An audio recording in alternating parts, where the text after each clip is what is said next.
এলাকার সাধারণ মানুষের সাথে নিয়ে আমার কাছিয়াপাড়া সারাটি মদনপুর আলটু শিবরানি চাঁদুরিয়া সবাইকে সাথে নিয়েছে পাবলিক। আজকে আমরা তৃণমূল যুব কংগ্রেসের পক্ষ থেকে আজকে ভারতের কেন্দ্রীয় সরকার আমাদের বাঙালিদের যেভাবে অত্যাচার সামলিয়েছে তার প্রতিবাদে আজকে আমরা সামিল হয়েছি।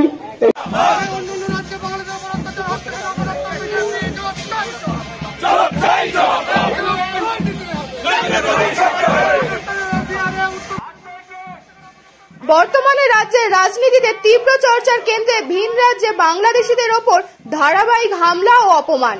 এই ঘটনার প্রতিবাদে রাজ্যের প্রতিটি প্রান্তে ধ্বনিত হচ্ছে বিক্ষোভের স্লোগান। নদিয়া জেলার সগুনা অঞ্চলেও আজ দেখা গেল প্রতিবাদের সেই আজ। রাস্তায় নামলেন সাধারণ মানুষ থেকে নেতৃত্বের আসনে থাকা নেতৃত্ব। মিছিলের অগ্রভাগে ছিলেন রানাঘাট দক্ষিণের বিধায়ক মুকুটমণি অধিকারী, সঙ্গে ছিলেন কল্যাণী ব্লকের তৃণমূলের যুব কংগ্রেস সভাপতি কমল মণ্ডল এবং অন্যান্য স্থানীয় নেতৃত্ব। প্রতিবাদ মিছিল থেকে উঠল কেন্দ্র সরকারের বিরুদ্ধে তীব্র স্লোগান, বাংলার গলা চেপে ধরলে আমরা থেমে যাব না। তাদের সাফ বার্তা, বাংলা ভাষায় আমাদের হৃদয় স্পন্দন, সেই ভাষায় অপমান হলে চুপ করে থাকবে না বাংলার মানুষ। বক্তব্য স্পষ্ট, বাংলার মানুষের সম্মান রক্ষার এই লড়াই চলবে সর্বত্র সর্বদা।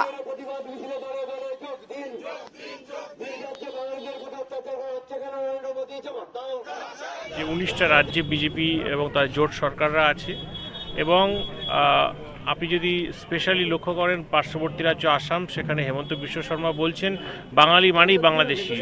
বাংলা ভাষাভাষী মানুষ, বাংলার ঐতিহ্য সংস্কৃতি, বাংলার গরিমার উপরে এই ধরনের আক্রমণ স্বাধীনতা উত্তর এবং স্বাধীনতা পূর্ব কোনো সময় ইতিহাসে ঘটেনি। আপনি যদি দেখেন যে আসাম অ্যাকর্ড অনুযায়ী 19 লক্ষ মানুষের নাগরিকত্ব কেড়ে নিয়েছে অসম সরকার, বিজেপি সরকার, তার মধ্যে 12 লক্ষ মানুষই এই সনাতনী সমাজের মানুষ। আপনি যদি লক্ষ্য করেন যে গুজরাটের যে 8,000 পরিবার, সেই 8,000 সিয়াসতপুরে 8,000 বাঙালি পরিবারকে শুধুমাত্র জাতীয় নিরাপত্তার কারণ দেখিয়ে উচ্ছেদ করা হয়েছে। 8,000 পরিবার রাস্তায় তারা মিশে গেছে। আপনারা যদি দেখেন যে পার্শ্ববর্তী রাজ্য তার পাশে মহারাষ্ট্রের পুনেতে আমার 6 জন মতুয়া পরিবারের সন্তান, যেটা শান্তনু ঠাকুর কেন্দ্রীয় প্রতিমন্ত্রী বিজেপি, তিনি যে ধর্মীয় মতুয়া কার্ড দেওয়ার নামে প্রায় 5 থেকে 10 কোটি টাকার ব্যবসা করেছেন, সেই কার্ড দেখিয়েও তাদের নাগরিকত্বের প্রমাণ হয়নি, তারা আটক হয়েছেন।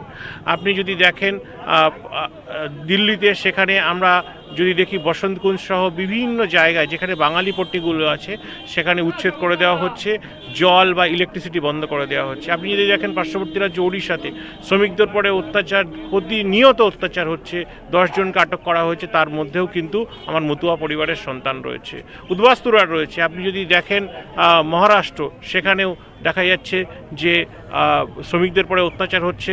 বিজেপি শাসিত রাজ্যে বাঙালি শ্রমিকদেরকে কুচি কুচি করে কেটে ফেলা হচ্ছে, বৈধ নথি থাকা সত্ত্বেও তাদেরকে অবৈধভাবে আটক করে সম্পূর্ণ গায়ের জোরে বেআইনিভাবে তাদেরকে বিএসএফ দিয়ে জেসিবি করে ছুঁড়ে অমানবিকভাবে গবাদি পশুর ন্যায়, গবাদি পশুর সাথেও কেউ এই ধরনের ব্যবহার করে না, মানুষকে ছুঁড়ে ভারতবর্ষের নাগরিককে বাংলাদেশে ফেলে দেওয়া হচ্ছে বর্ডার দিয়ে, বিএসএফকে দিয়ে বিজেপি এগুলো করাচ্ছে। নিশ্চিতভাবে যেভাবে সুপ্রিম কোর্ট কিছুদিন আগে বলেছেন যে ইডিকে ব্যবহার করা বিজেপি সরকারের, কেন্দ্রীয় সরকারের উচিত হয়নি মহারাষ্ট্র বা দিল্লির ক্ষেত্রে, সেই একই রকমভাবে আমরা নিশ্চিত মমতা ব্যানার্জির নির্দেশ অনুযায়ী যেভাবে বিহারের এসআইআর বিরুদ্ধে তিনি সুপ্রিম কোর্টের, মাননীয় সুপ্রিম কোর্টের অর্ডার নিয়ে এসেছেন, সেখানে বলা হয়েছে 87 সালের 1 জুলাইয়ের পরে যারা ভোটার কার্ডে নাম তুলবেন তাদের কোনো এক্সট্রা ডকুমেন্ট লাগবে না। সেই একই রকমভাবে বাংলার বাঘিনী প্রতিবাদের জ্বলন্ত প্রতিমূর্তি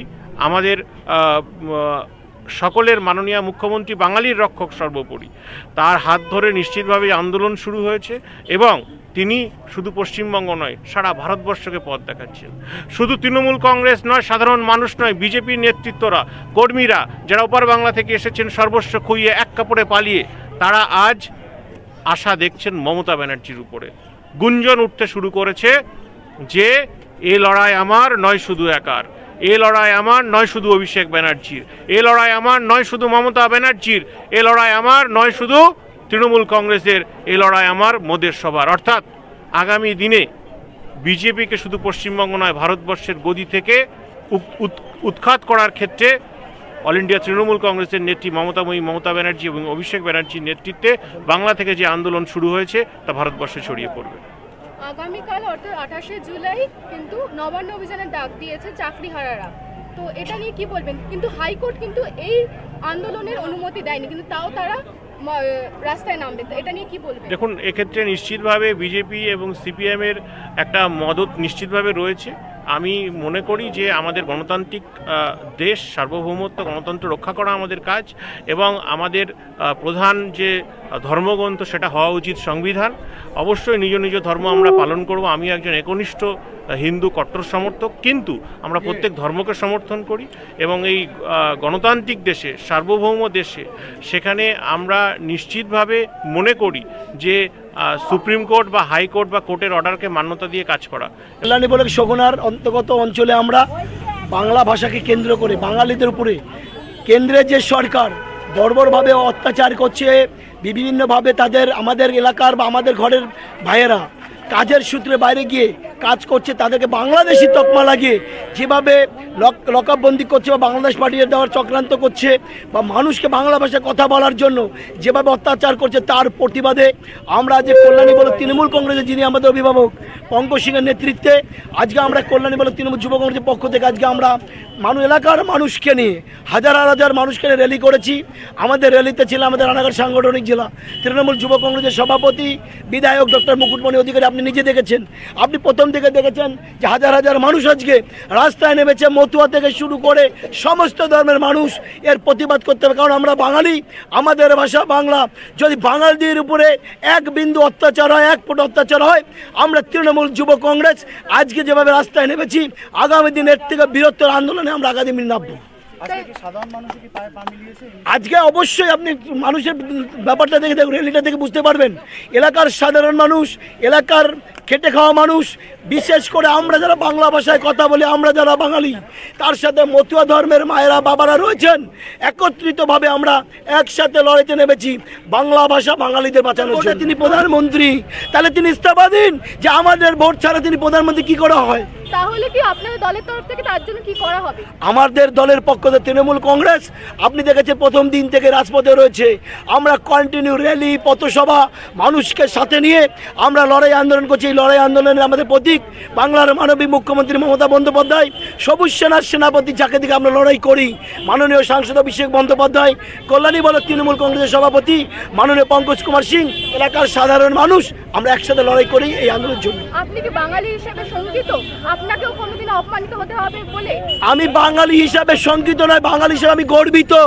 এই বাংলা রবীন্দ্র কাজী নজরুলের বাংলা, যে বাংলায় রবীন্দ্রনাথ ঠাকুরের লেখা জনগণ মন অধিকার, যে ভারতবর্ষের জাতীয় সঙ্গীত, আমরা তাতে গর্বিত। আমরা আপনাদের বলে দিতে চাই, আমরা বাঙালি হিসেবে গর্ব করছি, আমরা বাঙালি।